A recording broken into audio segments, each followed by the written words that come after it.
Hi, everybody. This is Marlene with Miami Ghost Chronicles, Stories of the Supernatural. And I hope you enjoy this new show, whether you're viewing it on the internet or listening to a podcast version of the episode. I do want to thank you for being part of my audience. You can also find links to videos or podcasts on miamighostchronicles.com, as well as where you can submit your story about any eerie experiences you've had, which I would love to hear about. Just go to the Submit Your Story tab. Please subscribe to our channel so that you receive notification of when we release a new show. And find us on Facebook, Twitter, and Instagram. This is where I usually live stream and where I give you a behind-the-scenes look at locations where new episodes are being filmed at. I also tell you about all the interesting guests that will be appearing soon on Stories of the Supernatural. I hope you enjoy the show, and I think you are all wonderful.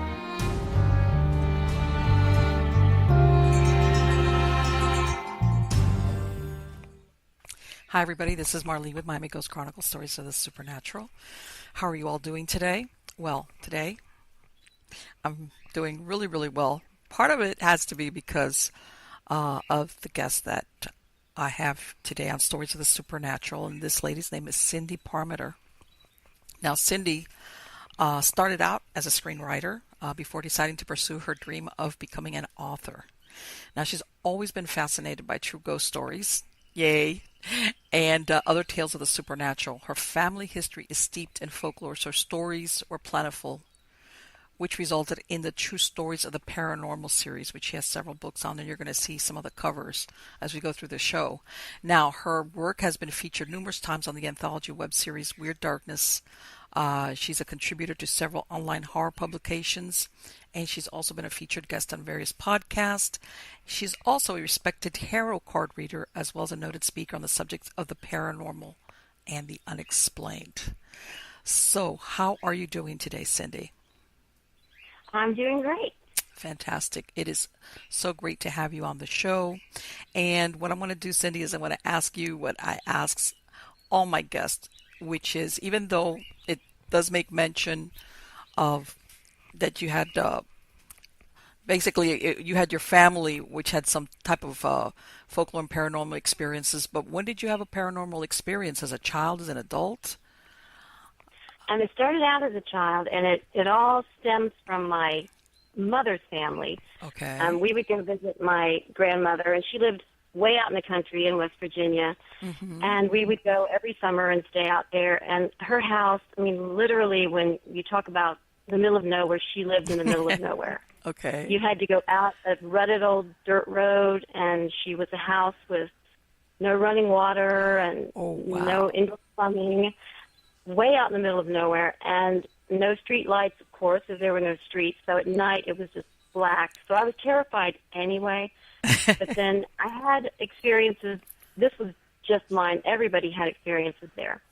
But mine was just this strange, like, waking nightmare. I was sleeping in the bed with my parents, and I woke my mom up, and I was screaming, "They're after me, they're after me." And she kept telling me, it's just a nightmare. But, I mean, there was something, I was so terrified. I've never been so frightened. And I remember it now, as a child, how scared I was. And then after that, my sister was like, well, you were lucky because you slept in the main bedroom. I always had to sleep in the spare bedroom. And something would slam its hands down on the bed every night. And my cousin also slept in that room, and he said the same thing. Something would hit the bed. And there was always something in that house. There was a spring-loaded gate, and the gate would open and close. Oh. And my uncle said, I sat on the porch and watched the gate open and shut. Like someone opened it, walked in, and closed the gate behind them, but there was no one there. But they were such practical people. My grandmother lived there until she was well into her 80s, and it was just normal. She would hear people. She lived by herself most of the time. I had a cousin who sometimes lived with her. She was almost always alone, and she would hear steps, someone walking across her front porch, 3 o'clock in the morning. I mean, this is a house you would never just happen upon. And was this a family home? Did your grandmother or your grandparents buy it originally from somebody else? this was a family home. Okay. And after she left, I mean, it didn't go to anyone. After she left, it sat and rotted, I guess, because it was not a place anyone would ever want. And anyone who'd ever been there would never have wanted it. No, no takers on the house, right? So did you guys, was there any suspects as to who was causing the disturbance or anything like that? Never. And that was a strange thing with the family, is that it was just a given that all this weird stuff went on, and they would talk about it. They were extremely, very fundamentalist Christian, but at the same time, they totally believed in ghosts and spirits and demons, and it was like, well, this is just some weird thing that happens, and they didn't think anything about it. And that's why I grew up hearing these stories all the time, and one of my aunts in particular would tell stories well into the night, and I just ate it up, and my mom would finally say, stop, you're going to give her nightmares. And I was like, no, it never bothers me. But they all had only my mom's side of the family, all had strange experiences. But Wow. They would go to church on Sunday. They totally, very strong believers, which was great. But at the same time, there were ghosts haunting the house, and there were demons, and that was just another part of their lives. Right, like you said, your grandmother spent all her days there, and like you said, even when she was alone, so she kind of like, I guess she made up her mind, if I want to stay living here, I'm just going to have to deal with it. Exactly. And she would have dogs. That would be her company. And her dogs, one by one, the dogs would disappear. Oh. She'd have a dog, and then she wouldn't have a dog. And she would find teeth and bones and stuff eventually around her house. Oh. But she never found her dogs. There's a dog, there's no more dog. The dogs would bark. When she would hear someone on the porch, there was someone on the porch, because the dogs could hear it too. But she never opened the door, but she would look out the window, and there wouldn't be anyone on the porch. But there was just always some weird thing going on in the house. My cousin, Donna, who has since passed away, but she told me a story. She was very ill when she was a teenager. She was running a scorching fever, and she slept over at my grandmother's house with one of my aunts. And she said she slept in the living room on the couch, and she was covers and threw them off. And someone covered her back up. And this went on all night. And her fever finally broke the next morning, and at breakfast, she told my grandmother and my aunt, I don't know which one of you was covering me up during the night, but you were killing me. And they were like, we didn't get up during the night. So whoever kept covering her all night long was no one in the house. It was just strange thing. Everyone who ever stayed there had a story. And you think there was more than one entity or more than one whatever haunting the place, you think? I do, because that one seemed like whoever it was just trying to help. They weren't being mean or anything. They were just covering up this sick girl. But the others, whoever was walking on the porch and whoever was slamming their hands on the bed, I think that was more of a sinister thing going on. So I think there was definitely more than one spirit in that house. But I don't think it was family related. And no one had ever passed away in that house or anything. So, and as far as I know, it was a family home my grandmother and grandfather actually built, so no one else had ever lived there. So makes you wonder, though, maybe what was around, in that land, or if maybe there had been another structure, not exactly there, but close by, that maybe, who knows what could have happened. And when your grandparents built, they had no idea. It could have been anything, really, but that's so interesting. Yeah. It's so scary as a kid. So I see So what happened? Did you, like you said, your grandmother passed away and nobody returned to the house? Like, okay, forget it. None of us. Everybody's had their experiences. So, and what happened after that? Did you ever have other encounters or experiences? Oh yeah, it continued for most of us. My grandmother, however, she didn't actually die in that house. She had moved into a smaller house in town and just left that house to go. Okay. But when she moved to the new home, she never had another problem herself. But my cousin who moved in with her, he still did. But he always throughout his life, and he died very young.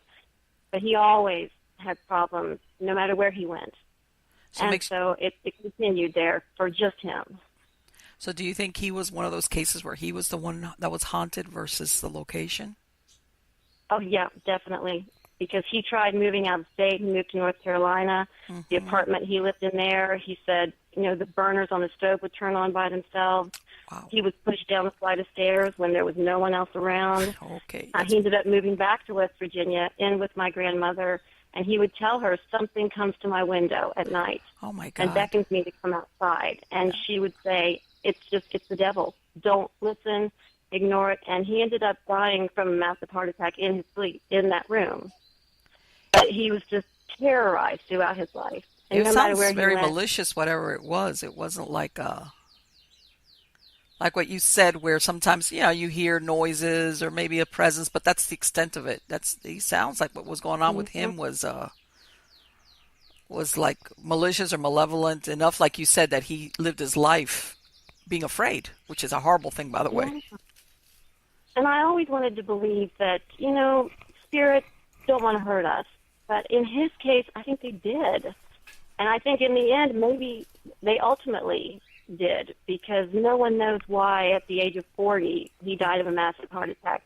He'd had his problems throughout his life, but it was a shock to everyone. And he was a very terrified person, and he wasn't afraid to say, something's terrifying me everywhere I go.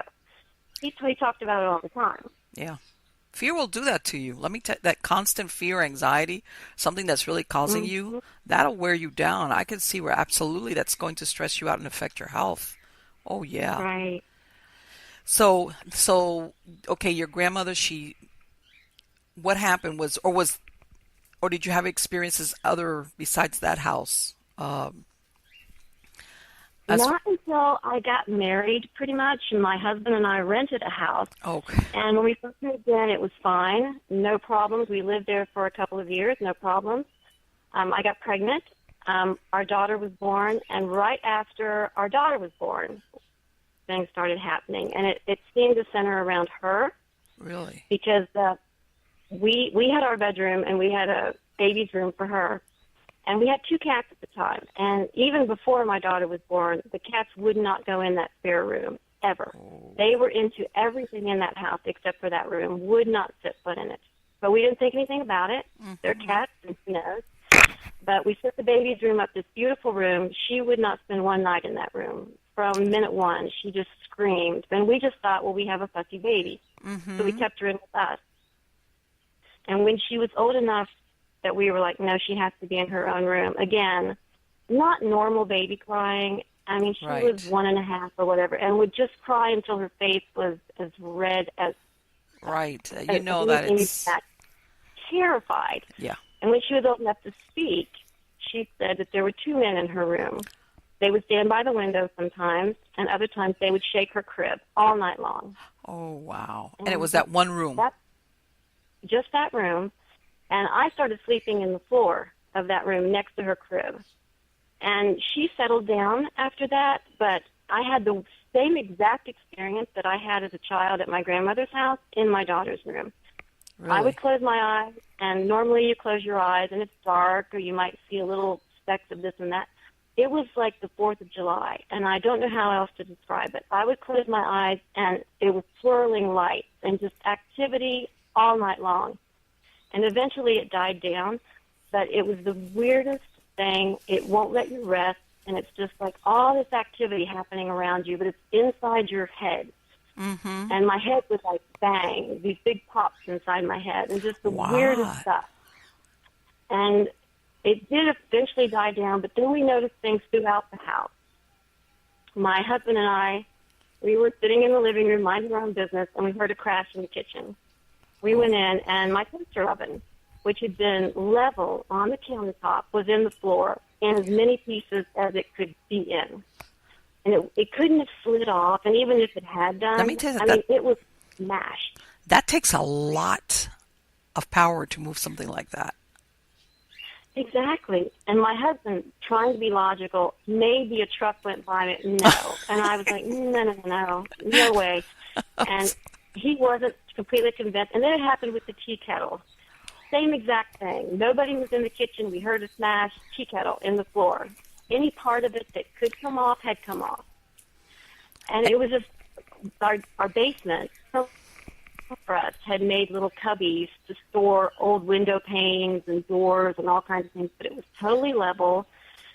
Again, we're upstairs minding our own business. We're not jumping around and doing anything. And huge crash. My husband, the chicken, wouldn't even go downstairs.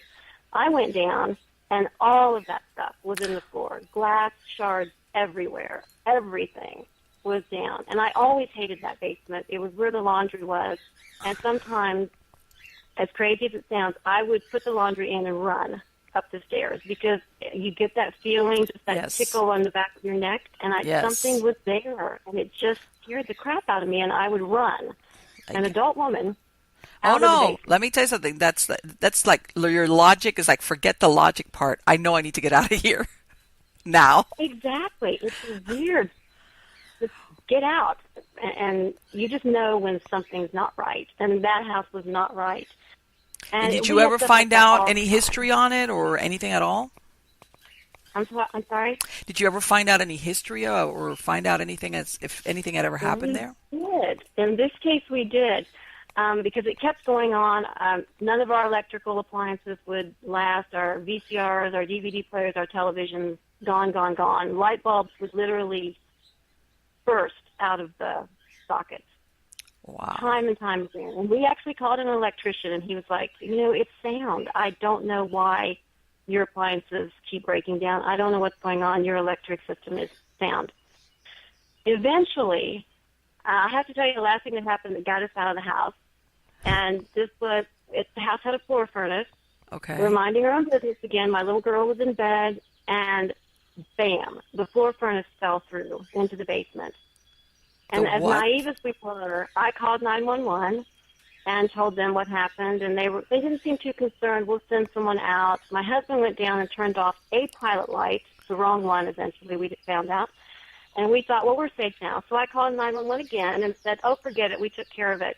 Just then, our whole neighborhood was lit up. Fire trucks, one after the other. They cordoned off the neighborhood. Our neighbors were evacuated. Firemen rushed in our house and said, get out now. And we were so silly. We didn't know why did everyone in such a panic. Okay. Of course, there was a gas line attached to this furnace. Oh. And they were terrified that the gas line had been severed and that any moment the whole house was going to go up, if not the whole block. Oh, and wow. We stood out in the street, February, freezing, and eventually the fireman came out, and he walked up to my husband, and he said, I want to shake your hand because you're the luckiest man I know. He said, separate. It's science. That's what would happen. But in your case, whoever had this house built put a blower underneath to blow out more hot air, and that furnace had fallen and landed on the blower instead of the floor, and it was just enough to save the gas. And he said this would never happen. Nobody ever builds those blowers. You were so lucky. And we just figured, you know what, something's been trying to get us out of this house for ages. And this was their last warning that, we could hurt you if we want to. So this is it. We're giving you one more chance to get out of here. And we moved out the next month. He was like, okay, so you were there 8 years, yeah. And this was like what you said, that's it. We're not going to find out. We did find out who was in the house because my mother was in the house before us. Okay. It's not my mom. Any of this stuff was going on until the furnace thing. And she was like, well, I know the two men that my daughter was talking about. She's like, the lady who had the house before us, her father and her husband both died in that house, in that spare bedroom, because that was her sick room. And they both passed away in there. And my mom was like, but they were really nice men. And I was like, well, they might have been nice men, but they didn't want us living in their house. But it was very strange to me that there were two men who died in the room, that my daughter, this tiny child, said she saw two men. And I didn't know that story. I had no idea that anyone had passed away in the house. So I think those were the guys, and I don't think they ever wanted to hurt us, but I do think they wanted us to leave. And it all stirred up when my daughter came into the picture. And I've always heard that babies can bring an energy. Yes. And I think that she just kind of awakened them, and they wanted their house back.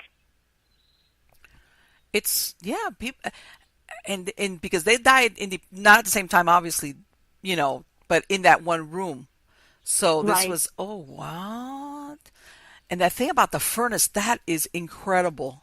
that right there, I understand exactly why you decided after that it's time to get out of here. It's like, what? Yeah, That it could have was been the crazy. so dangerous.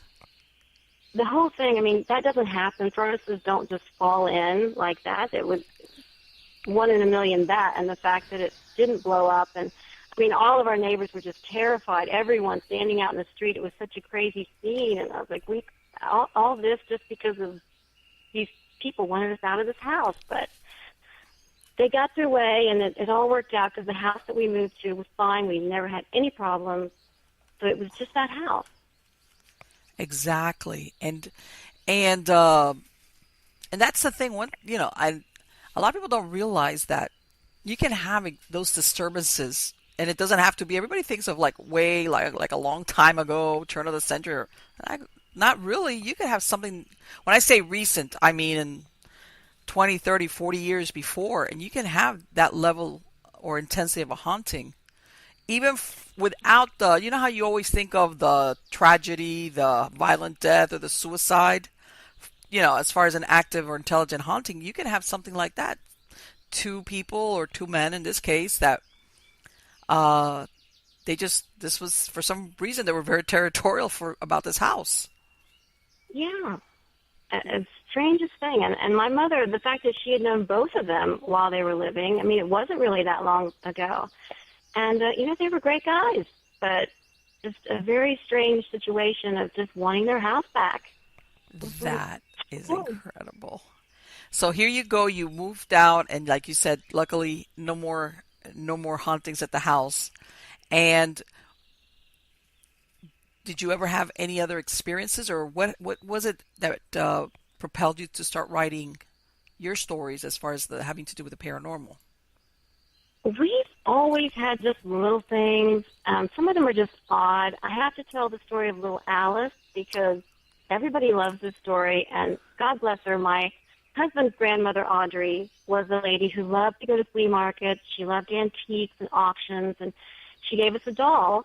This was when my daughter was smaller, and this doll was probably 2.5 feet, 3 feet, kind of a larger one, and she talked, and she was really beautiful, blonde curly hair, and she gave her to us, and that was great. And the doll would talk, and she would say nice things like, I want to be your friend. My name is little Alice. And then she would say, I like peas and carrots. And then I was outside with her one day on the porch swing, and she said, you need professional help. What? And I was like, what? What did she say? And I told my husband, Holy you need professional help. crap. And I told my husband, I was like, oh, my God, you're not going to believe what little Alice just said. And we tried to get her to say it again, and she would not. She went back to, I like peas and carrots, I want to be your friend. And I was like, I'm not kidding you. This doll told me I need professional help. He thought I was crazy. And then later on, little Alice she was speaking in a normal, no accent. She started speaking with a German accent. What? And my husband did this as well. Oh, And she, at one point, it was like she was reading court transcripts. And she talked about Nazis, and she talked about trials, and it went on, like she was just reading page after page in crap. the German accent. And we were like, oh, my gosh, this is unreal. And then we could not get her to do it again. When she finally stopped, she never did it again. Everything she did that was so crazy and out of the ordinary only happened once, and we could never get it to repeat. And it drove us crazy. But for some reason, we did not throw this doll away. I put her in the shed in our backyard. I didn't want to get rid of her. She was a gift, and she was really unique, but she creeped us out so much. But then every time we'd have to go to the shed for anything, there would be little Alice being creepy. And so eventually, I just put her in the trash. He's like, and it was months later, I had to go get something out of the shed, and I found her hair, which had been attached to her head. For some reason, when I threw her away, I hadn't noticed that her hair wasn't attached. She wore a little bonnet, and there was her little doll wig laying there. oh my God. She freaked us out so much. I've never had a doll. I don't know what she was, and I tried to research her. Little Alice, Germany, anything. I couldn't find out anything about her. And people say, why did you get rid of that doll? You should have kept that doll. Like, well, you didn't meet that doll. You wouldn't Yeah, say I that. know. She was It's like, horrible. exactly. It's like little Alice is like, forget it. Little Alice is giving me nightmares. Thanks. No. Yeah, I was like, it wasn't normal. No doll is programmed to tell you need professional help, I don't think. No. And No. then someone suggested to me, well, maybe she had been used as like a spy tool or something. Maybe that's why, she had all these weird documents programmed into her. And I was like, I don't know. I That's don't way know out about that. there. Yeah. And the German accent is like, okay. Yeah. It was just crazy. She is the strangest object I've ever encountered. And we've had kind of some weird objects, some pictures and stuff that creeped us out, and some that were bad luck that we got rid of. But Little Alice was something very unique. I've never come across anything like her before. Let me tell you something. Little Alice. Wow. You're absolutely right. What a story. Little Alice is like, and this is the thing, nowadays, besides garage sales, a lot of people pick up things, when they put them on the curb. And I Yeah, tell you, you got to be really careful because sometimes you really don't know what you're picking up. Yeah, it could have been grandpa's or grandmother's stuff that died. And here they, oh and my people God, get what a rid of stuff find. for a reason. Yes. Like, Yeah, sometimes that is spooky. I'm really strange about that. I don't like old cameras. I don't like old mirrors because I've always heard, and I totally believe, that they capture images, and whatever images they capture are locked in there somewhere. And right. sometimes you don't want to know what they've seen. I don't like any antique mirrors or cameras or anything like that. I'm really freaked out about it. And my husband loves antique stuff. Like, don't ever bring anything like that into my house. I don't like it. It brings with it stuff that I just don't want. People don't realize, I tell them, because this is the thing also. You could have the most innocuous looking object. In other words, nothing creepy. Like, let's say, for example, stuff that nowadays, it could be anything. It could be like a little China doll, something. But if it meant something, it can get an attachment, I guess is my point. It doesn't have to be creepy, or it could just have meant something significant to the owner for whatever reason. Hmm? And the next thing you know, you bring that home and things start to happen. And then a lot of people tear their hair out, never making the connection until you start going back and they go, okay, when did this start? When did you start noticing these things, or what? And a lot of times, if they catch on, they realize a point of origin was that object. So you have to be Exactly. really careful. And also, I've noticed that sometimes people don't realize, and I'm glad you made that point, that sometimes you'll go to certain houses, or certain houses, nothing happens to certain people. But then you get another family moves in. And like you said, in your example that you had a baby, that for some reason, this seems to do something where it triggers or amps up activity at a house. That, or what you heard of when people do they start to remodel the house, which a lot of people do sometimes when they go into a new house. And that's why I think sometimes some things are dormant, and depending on who's there or what's happening, then you get activity, and you'll ask the prior owner and they'll tell you, oh, I never felt anything, or nothing happened to me. And it's like, it's kind of a weird mystery going on there as far as the hauntings, especially if it's low key. So, are you the kind of person though that when you go to certain places, you get those feelings? Are you sensitive, in other words? I am. And sometimes around places, but sometimes more so around people. Mm-hmm. Some people, my husband had a DVD store, and I would work at it sometimes, and there was this guy who would come in, and he was kind of creepy, but he wasn't anyone that you would avoid or anything. But the first time I had to encounter this guy, I was physically ill. Just Really? looking up at him made me so sick. And after a couple of times, I told my husband, I can't ever wait on this guy again. And when he comes, I have to go somewhere else. He makes me so ill, and I don't know what it is. He seems nice. He was never rude or anything. Mm-hmm. Mm-hmm. I just couldn't stand him. And it was probably months since I had seen this guy, and my husband said, I stopped working for him, and my husband said, do you remember that guy that used to creep you out and make you so sick? And I was, yeah, I said, he got arrested. He is a child molester, and this has been a long thing with him. Oh, my God. And he had all these victims, and I was like, I knew this guy made me so sick. And I've had that feeling in houses, too, that I'll go in and I'll just immediately feel watched or feel like something wrong has happened here. Mm-hmm. And, I don't want to be here. And everybody else seems happy and they're fine. And I'm like, maybe it's just me, but, something's wrong. I can't be here. And I have to excuse myself. I'm this really weird person. I have to go outside and get some air, and people think I'm just nuts. But I think, no, there's just something wrong. And I don't want to say it to anyone, but something's wrong in it. Right, but you've learned to listen to your gut, even though your logic is telling you. Mm-hmm. Yeah, a lot of people don't do that. It reminds me, too, one of my favorite stories. I'm sorry. Yes, go ahead. Go ahead. I used to sell real estate, and one of the other realtors told me a story, and it really creeped me out. I love animals, and she said she knew a realtor who had shown a house to a lady, and they went in, and she had to make a phone call, and the lady that was the client started exploring the house, and she went upstairs, and she loved the house. Everything about it was perfect. She was going to make an offer on it, and while she was upstairs going through the rooms, there was a white cat. And the cat was very sweet. It was rubbing against her, and it was nice. And then when they went into certain rooms, the cat's demeanor would immediately change.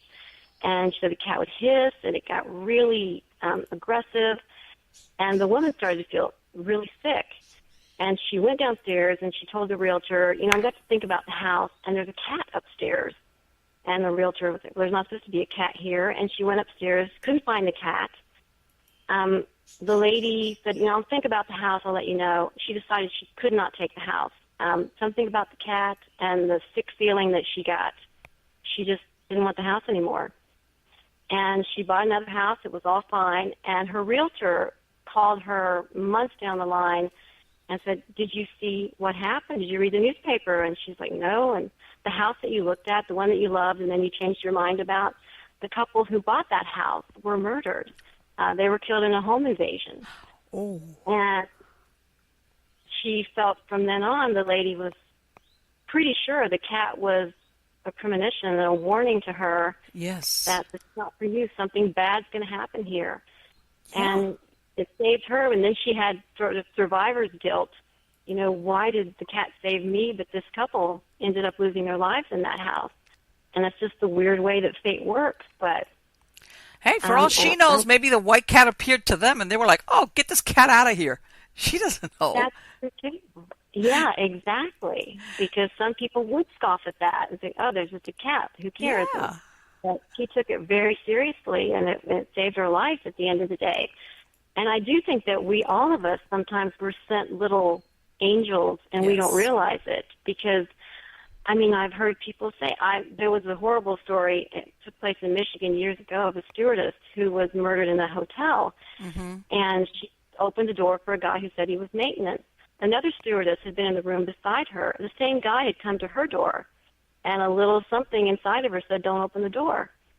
So how many times does that happen to us, that we think twice about something and we don't even realize what we've done? But we may have just saved our lives or someone else's, and we didn't even realize it. Oh, yeah. And I'm going to give you my own story. Like, when I was like, I had to have been like maybe 19. My first car, it was one of those 1970-something Camaros. Got it brand new. And that they have, those bucket seats that are like the high, in the front seat. And, and I have a dream, and my grandfather on my father's side had already passed away. And when he passed away, he had his hair was all white. But to be honest, I don't remember ever really dreaming with him. And in that dream, I'm leaving my house and I'm coming up to my car, but I'm looking through my car like through, like when you look through the back window where you can see the back, like into your car. And I'm seeing what looks like his head sitting in the passenger seat next to mine because of the white hair. But it was one of those things like, yeah, my grandfather that's dead, he's sitting in, but it didn't weird me out. Of course, dream thing. didn't weird me out. I was like, oh, okay. And it was like one of these really short, logical, but really short dreams. Like, I'm coming out, here's my dead grandfather sitting in my passenger seat. And that was it. Next day, driving down the street, of regular street, normal traffic, it wasn't a highway. And all of a sudden, I see this car coming. It was a two-lane street. I see this guy coming up straight, like, I don't know. I want to say he was changing lanes, but he really wasn't changing lanes, because it wasn't like, when you go around the car and you get in front of it. He was just charging straight up towards where I was at.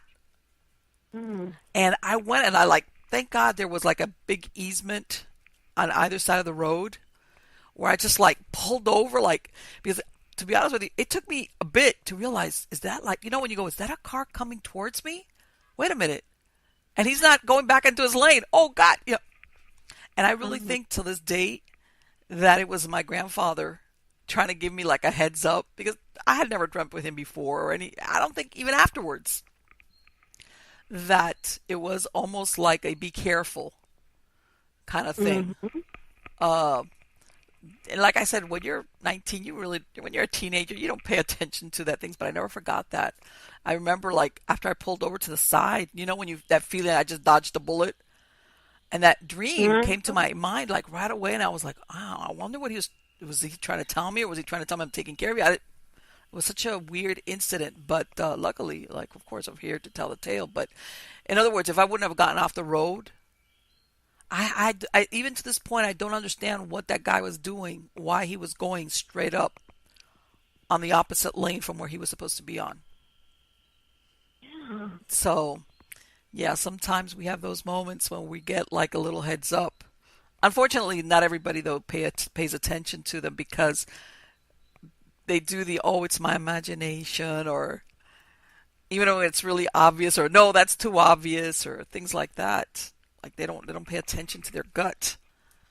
So Exactly, and I think that happens more often than we ever know. I mean, we can't really know, but I think, some of us are a little more tuned in. And I've had times when I've done something stupid, and I'll think, why did I do that? I mean, every instinct told me that was a dumb thing to do, and I didn't.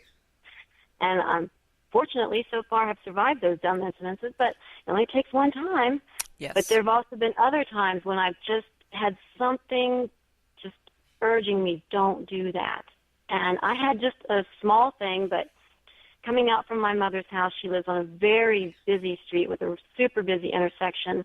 There's a red light there, a traffic light, and I stopped at it, and my light turned green, and I was going to go, and it was almost as if it just clearly said, don't move. And I just sat there in traffic, and a few beats went by, and a car just flew through the red light, going the opposite way. They would have obliterated me. right. It would have. It was just that weird thing that something just said, just sit here for a minute, and whatever it was, it saved me from massive injury. Yes, I know exactly that moment that.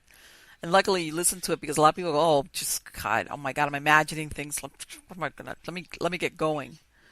But yeah, and there's a lot of times that you really don't know, because, like in that example I gave you, I knew exactly the bullet I had dodged. But there was a time that I was doing some work where I had really odd hours, and I had to go.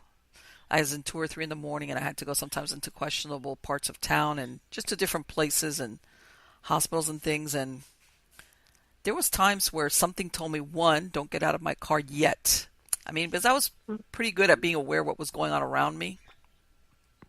But still, something would always, sometimes, and after a while, you learn to listen to it, which is like, you turn off your car, and usually, you grab your things and you're ready to leave. And there was a couple of times where something told me, just don't get out of the car. Just wait a minute. And I usually listen to it, because, and those are the kind times that you really don't know what was the bullet that you dodged, but I know that, or other times where I've gone to certain places where exactly like what you said, that you feel, I need to get out of here, like right now. I don't know what it is, but I don't want to find out. I need to get out of here. So I understand exactly as far as the intuition thing. And other times I've done exactly like what you said. After you do something, you go, I knew. What did I do that? That was so. I already knew beforehand. Like I poo-pooed my gut and went ahead Yeah, and did it. we're a weird species that sometimes, I mean, a lion, the gazelle knows the lion's dangerous, and the lion's not going to change. But for some reason, with humans, we'll be in a dangerous situation and like, it'll be okay. And we talk ourselves kind of out of what our intuition is telling us. And I've tried to be a lot better about that. And if my gut tells me, get out of here, this is wrong, or get away from this person, they've done something horrible, I kind of listen to that a lot more now. Yes. Yes, like you said, with that guy that was coming to that store that you really didn't know what it was about him. And it's almost sometimes like we guilt ourselves, especially when it comes to like when you meet somebody that you feel that way about, and you're like, wow, this person really hasn't done anything for me to feel this way. You try to almost guilt yourself into not feeling it, but sometimes I think either because it's psychic or because subconsciously there's certain cues that we pick up on that they start telling us, giving us that message of like, be careful. Or in the case of that you found out later on that the guy was a child molester. That's incredible. So, Cindy, Yeah. when you start writing, and I was curious to ask you because I've heard a lot of times that some authors, when they're writing in the process of writing certain books, that they start having experiences. Like, in other words, almost like they're stirring the pot when they're writing these stories. Has that happened to you? If it has, I'm not really aware of it. I can't think of a time when during writing something's affected me or I felt like I'm stirring up energies or anything. But one of my cousins, Donna, again, my first couple of books, I featured Donna a lot because she had a lot of stories and she loved to tell them. And I sent her paperbacks when the books were published, and she called me and she said, I just got your book. And I laid it on the table, and I laid my iPad on top of it, and now my iPad's not working. And I went into diabetic shock, and my husband had to go get me insulin, and it was all because your book came. And I was like, oh, my gosh. I was like, throw away the book. You don't have to have it. And she's like, no, I want the book. I just wanted to let you know that your book is giving off a lot of energy, and it's affecting everything in my house. And I was like, okay. That was kind of a weird feeling for me because Yeah. but she said also reading it stirred up a lot with her, and she would actually have panic attacks reading the books because she hadn't relived those stories for so long. And a lot of the stories, and we grew up together, so she had heard the same stories I had, and now she was reading stories that she had heard when she was a little girl, and it brought back all these memories, and she would have panic attacks remembering, oh my gosh, I remember when that happened. So it was weird for her, but I've not really noticed anything for myself. So basically, she had like a case of PTSD when she was reading those books, where all of a sudden she got anxious when wow. So what Yes, was she was it? kind of back in the moment. What would you say would be one of the stories that you think was, God, because it sounds like she had more than one, right? Oh, yeah. And She was someone, she was affected at my grandmother's house, just like we all were. But then when she got married, she lived in Florida with her first husband, and the apartment that they lived in, she fell asleep on the couch one night, and the TV woke her up when it went off air and it started buzzing, and she woke up, and there was something in front of the TV. There was something there in the room with her. And her husband and her baby were in the bedroom, and she didn't know how to get from the couch to the bedroom around this thing that she couldn't describe, this creature that was in her living room. And she said she jumped over the coffee table, and she felt it scratch her arm. She got into the bedroom with her husband, and she locked the door, and it could have been a nightmare, except the next morning she had scraped her. And she had just all kinds of little things like that and her brother was the one who lived his whole life being terrorized. And the two of them together seemed to always have something going on. wow. Oh, so this was okay. I see what you're saying, that he was the one that you talked about, that he passed away when he was 40 years old because of the Right. heart attack. Okay. And this was Wow. his sister who also seemed to have experiences. Lots of them deceiver, who something was covering her up during the night. She had experiences with her first husband. She was with her second husband, and she had grandchildren at this time. She was driving, and her little grandson, 3 years old, was in the back seat, and they drove by a house, and it wasn't a house she was familiar with, and he started just chattering away in the back, and he was talking to his friends who lived in that house, and the house was vacant. But he was chattering away, and he said, they want you to get out and go to the barn. And she was like, well, why do they want me in the barn? Well, they don't like you, and they want you to come to the barn. And she said there was no barn. You could just see the house. And we drove past this house several times, and at one point he wasn't with her. And she stopped the car and got out and looked around the house, and there was a barn around back, but he couldn't have known that. Right. And it was just creepy things like that it kind of runs in her family. I was going to say, it sounds like a family thing as far as, wow. Like you said, there's no way for him to know that back there, that in other words, that lends validity to whatever conversation, whoever he was having that conversation with. And when she said the creature, that's pretty creepy. She wasn't talking about as a ghost or a human, I guess is what I'm saying. It was, something non-human? Did she ever tell you what she saw? Something non-human. Wow. But she didn't flat out say exactly what it was, some shadowy figure thing, but there was something moving in the room. There was something there. And if it was anyone else, I would think, you were just having a nightmare. But she always had weird stuff going on. And then she always had physical proof that something had happened to her. Okay. And it's just strange things. Her mother was the one who loved to tell the ghost stories all through the night. And she had lived in an apartment that was undoubtedly haunted because my mother, who doesn't believe in any of this stuff, the one member of the family who doesn't believe in it, said that she had all kinds of horrible things happen in that apartment when she would visit. But she was like, there is no doubt that apartment was haunted. It was when they were younger, and my aunt said if she was there by herself, she'd go take a bath, and she would shut the bathroom door, and the bathroom door would open. And if she would open the bathroom door, it would slam shut. What? And there was always noises in the house. She was shampooing her hair one day in the kitchen. She was leaning over the sink, and she felt someone right there on her neck, and she threw the shampoo bottle to try to hit them. And there wasn't anyone there. The shampoo hit the floor. I said there had been someone there. You can feel when someone's that close to you.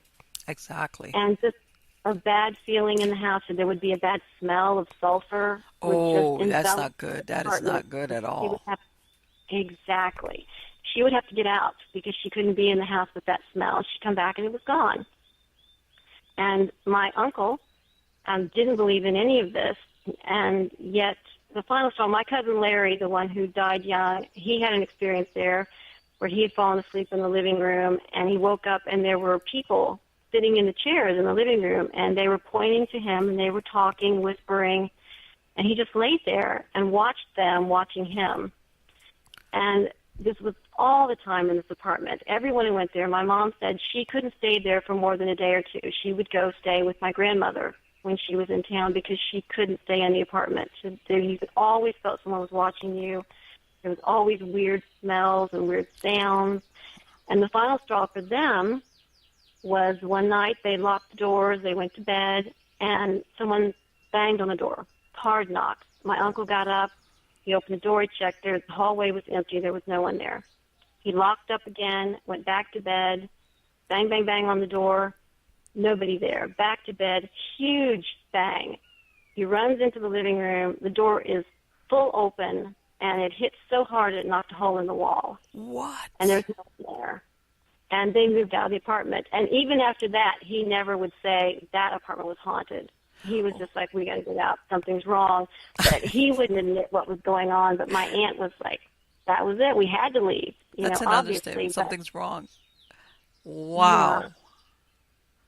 Yeah, that sounds like whatever was there was very malevolent. I mean, to be able to... God. And let me ask you something.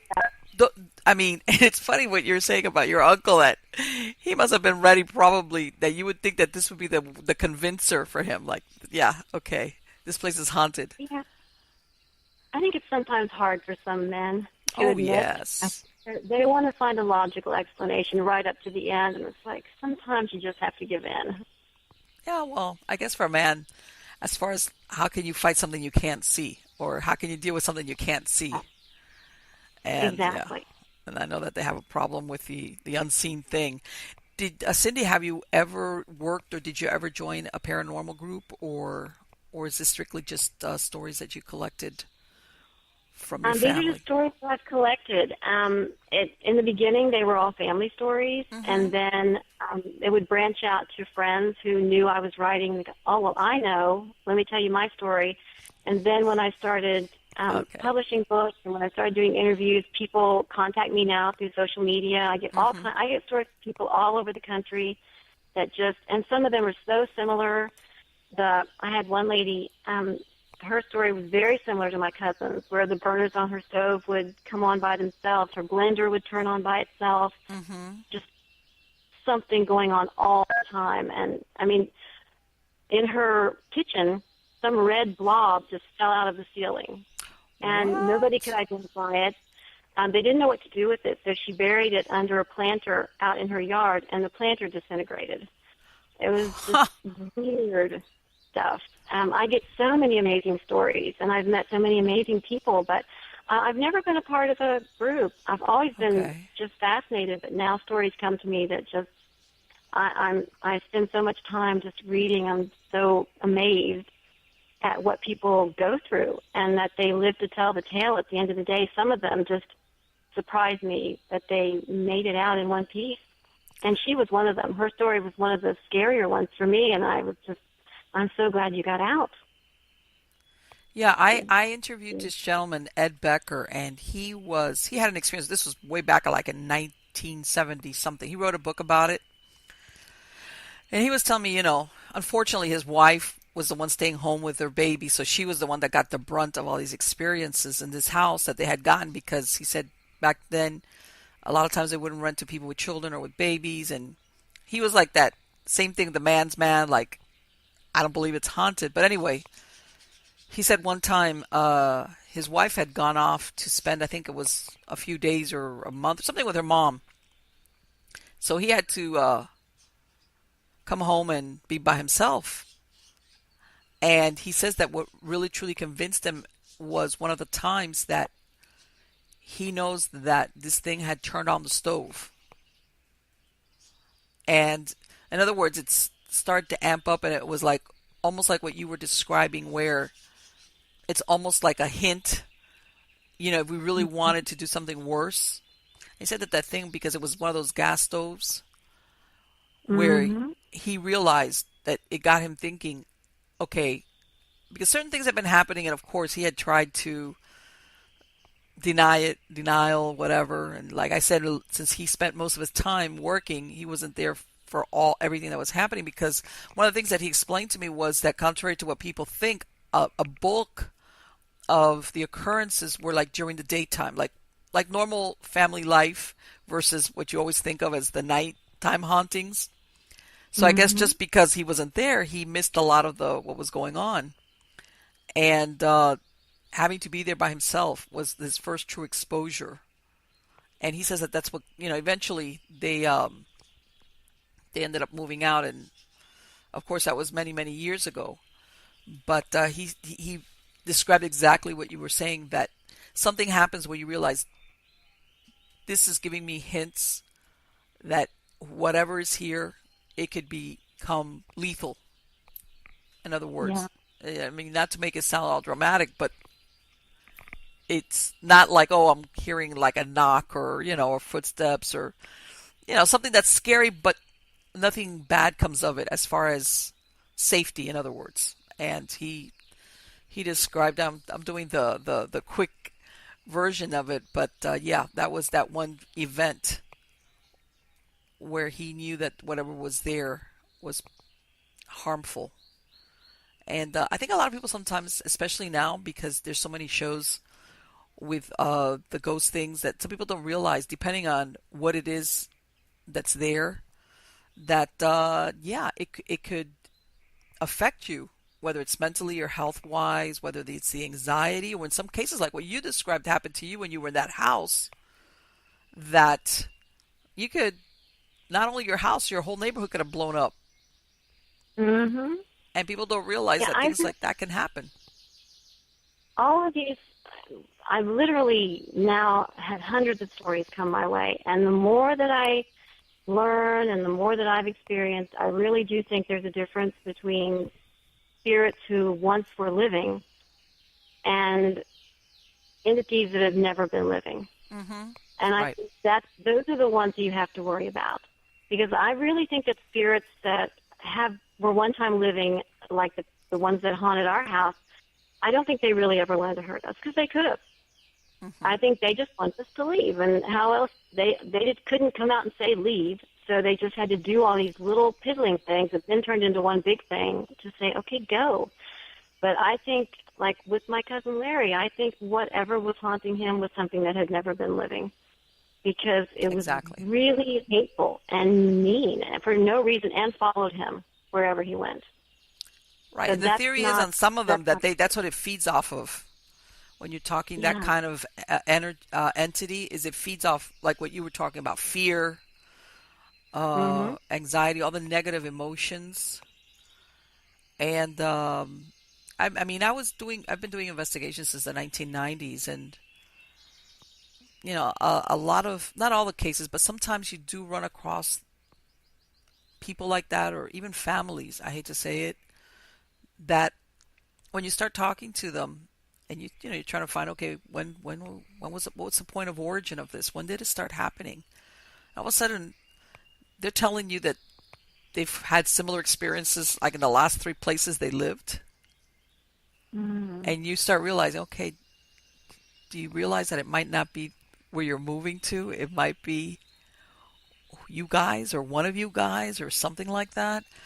And then usually, not all the time, but usually, because that's one of the things I would do, I would always talk to all the members, whoever was involved, separately, not in front of everybody else, because sometimes they tell you things that, because I would tell them, look, whatever you're going to tell me, I'll keep in confidence, but if you want some help, you have to tell me the truth, because, and in some cases, there would always be that one person who would start talking about experiences starting in early childhood.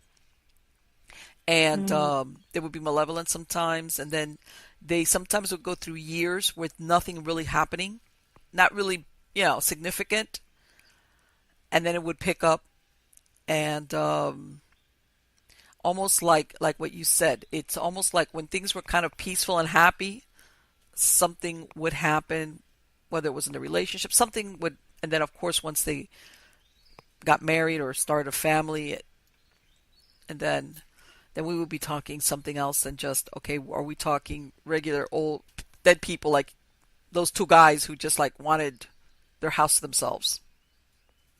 Mhm. And but yeah, a lot of people, it's incredible how sometimes people don't realize that it's them versus the house. They just think it's pure bad luck that they keep on ending up in all these houses where things start happening, and it's like, yeah, it can happen, but not really. And Cindy, let me ask you, it says here that you also you do the tarot. How did you get involved with doing the tarot?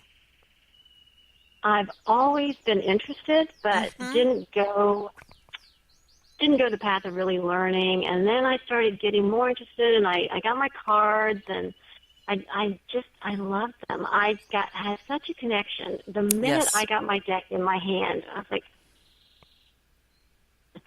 I just fell in love with those cards, and they're like my security blanket. Yes. And it's amazing to me. As people, I did a reading because people scoff at tarot. I believe in it so strongly, Mm-hmm. and I did a reading for a fellow. This was just probably last week, and he was worried about where's my career going. And literally every card I pulled for him was success in business. It just screamed everything that he was Mm-hmm. wanting to know. Every card just addressed it. And then when I talked to him later, and he was like, this was great. This was what I needed. And, I tell people they're cards, and anything can change from one minute to the next. Yes. But sometimes they are just on point. Yes, And absolutely. I think they're just so helpful to people who already, I think some of the people already know the Mm-hmm. answer. They just want some sort of verification, Yes. and that's what the cards are. And it's amazing to me time and time again how much I can learn about a person through the cards. And even myself, I read myself all the time, and I'm like, Yes. yes, exactly. But I straight away, and the more I learn, the more I want to learn, and I just drink it up. Right. Do you only have one They're deck that you work with, or do fascinating. you have more than one deck? Because I mean, I know what you're saying as far as once you get a deck. For example, myself, nobody ever touches my decks as in plural, because Yeah, they have my energy, they have my juju, whatever you want to so call that makes it. sense. Yeah, my mojo, I've never whatever. them for touching my deck. My deck, Would exactly. you And I touch mean, my deck? and I don't mean it in a possessive type of way, in the sense of it's mine. Right. It's Mhm.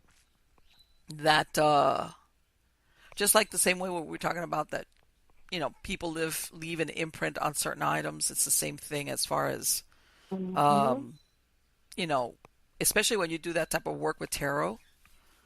That because I don't know whether you want to call it energy exchange or I don't know. It's something that you and I mean a couple of times I've gotten decks that it just didn't work for me. It was like, oh, like it's like this is not working for me. It was like, and I put them away because for some reason they just didn't feel right. And I mean, I would put them away and then I would start up again to see if the feel was different, and it wasn't. It was like, okay. About the third time of trying that, I realized that not because there's different. Do you work with a classic one, or do you have a certain do you have a certain one that you like to work with? No, I just have the classic, and I just have the one deck, and I connected with it right off the bat, and I don't think I would want to even try another deck because I'm so. It's exactly what you said. My energy is so in this deck of cards, Mm-hmm. and I mean I'm not possessive about it either. But I'm like, don't touch now. You've messed up Yeah, everything yeah, because all my energy's in there, and now you've put exactly, your energy on there. I'm exactly. really weird about it, but yeah, it's just the classics, and they work for me. I'm really attached to them, and yeah, but I'm really strange. I have to know where they are all the time, and they have to be in the same place, and I'm just really strange about it. But I do think there, whatever intuition I naturally have is transferred into those cards, Mm-hmm. and they're a great conduit. I just love Yes. them, and I've had really and I love doing readings. I wasn't sure that I would because I was a little bit scared.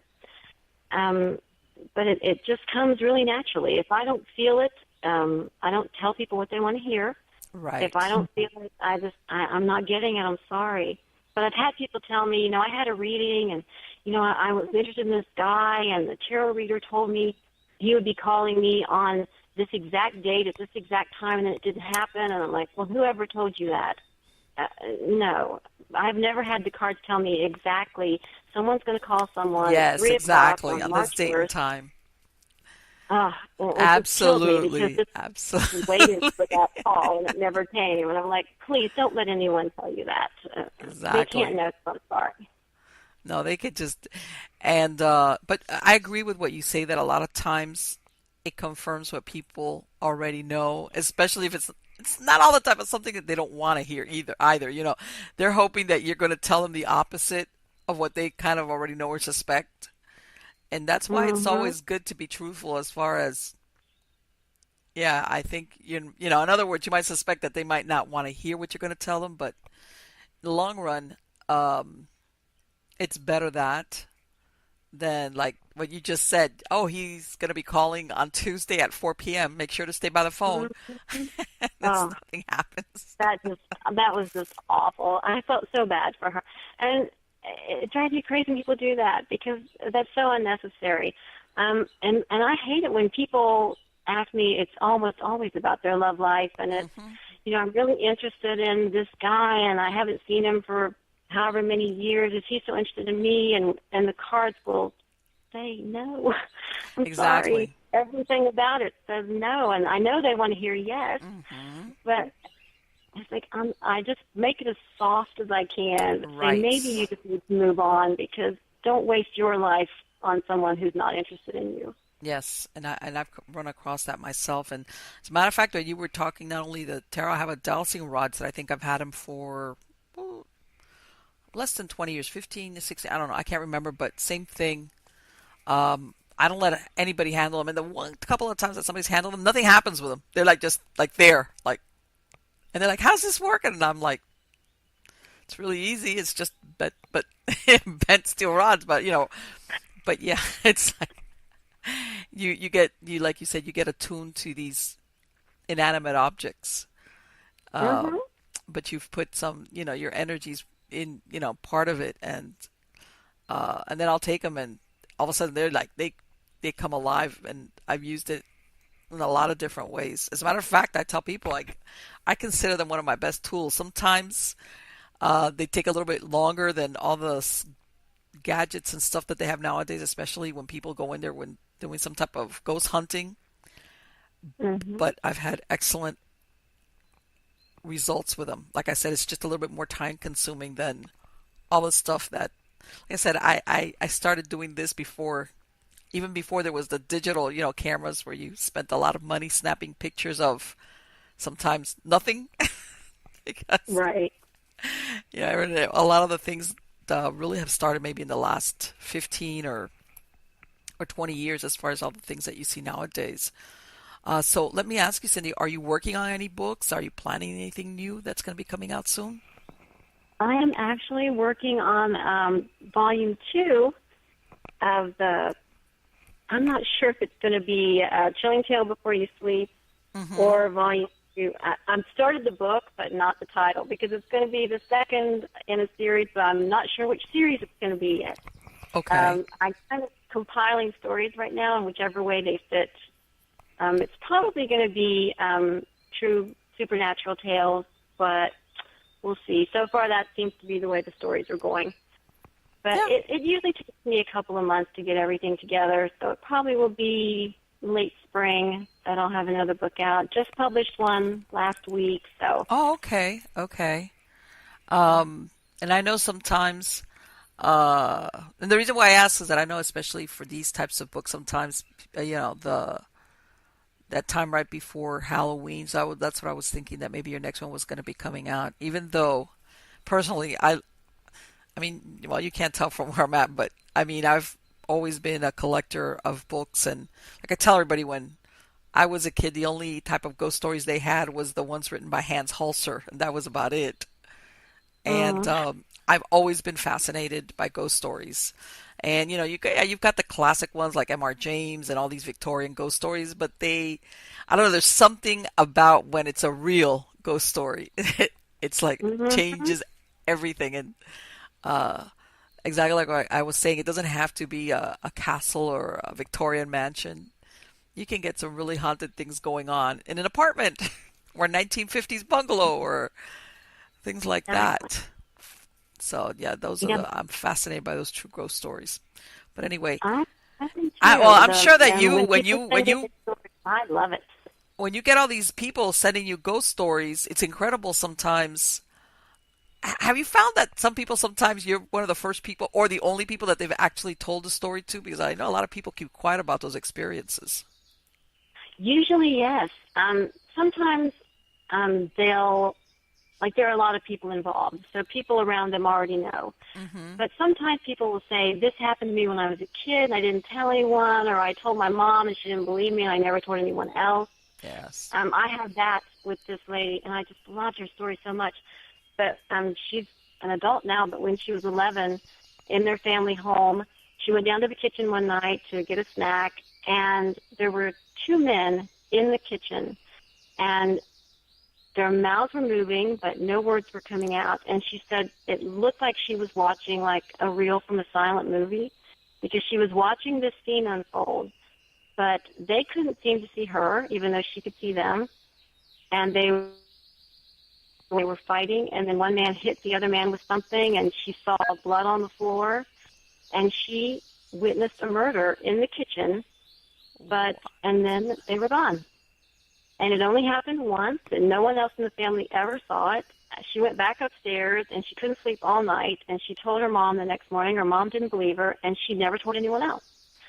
And when she sent me the story, I was like, I love it, because I totally believe that sometimes energy is held in one place, and it just repeats and repeats, and maybe no one's ever been there to see it. Maybe it happens all the time, or maybe on the anniversary of the event or whatever. Exactly. She didn't know these men, and she said just by their clothing and their hair, it looked like this had happened decades before.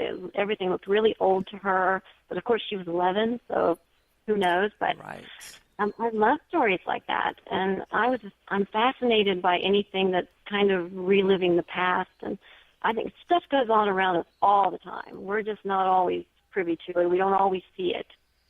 But, I think there's always stuff going on. Right, and sometimes, I hate to say it, but kids sometimes have just more of an open mind as far as being able to see it, because those filters that we put up as we get older or get more preoccupied with life, they're just not there anymore. As a matter of fact, I had one guy a couple of months ago. He's telling me this story. He was a kid. He grew up in Queens. And he said that this house, his grandfather had bought it and ended up buying the house next door as well. And he said that him and his parents, they moved in there. And he said that eventually when he was like a teenager, they decided to make the basement like a rec room. You know, like, hey, all the teenagers go into the basement. But he said it was one of those basements, you know, that have the windows where almost at ground level for some lighting to go in. So he said that he would be always hanging out with his friends down there. And he says every once in a while they would see shadows going back like not, but they said that because they were teenagers and a bunch of guys, they really didn't pay attention to it. Like, hey man, that's a weird shadow, but forget it, whatever. So he says one day he's sitting down there with a friend of his, and he says that out of thin air. Well, you know, like they saw him when he was there. They see a man cross the room and go down this hallway, which he knew like ended in a cement wall. In other words, it was like a little passage where it was like there's nothing there. So he says him and his friend looked at each other like, did you see that guy? Yeah, I saw that guy. They both get up and they run like to where the guy was, and of course there's nobody there. And they were like totally wigged out, like what happened? So he says the next day he goes to his mom and he goes, Ma, you know, I saw this man. I saw this guy. She goes, well, what did he look like? He goes, well, he looked like he was in his 50s, and he was wearing like a suit, but like maybe from the 40s or something, or the 30s. And then she tells him the story that apparently the prior owner of that house, there was a trap door that I guess was once upon a time where they would throw coal down into the basement area. And this guy had come home, I don't know for what reason, didn't know or forgot that trap door was open, and he fell through it, and he died after falling into the basement through that trap door. And he says that after they saw it that one time, that was it. They never saw the shadows again, and of course he never saw the guy again. But he says it was solid. It says it looked like all of a sudden there was like, where did this stranger come out of, and how is he in my basement? And I just saw him walk into a passage where there's no place for him to have gone.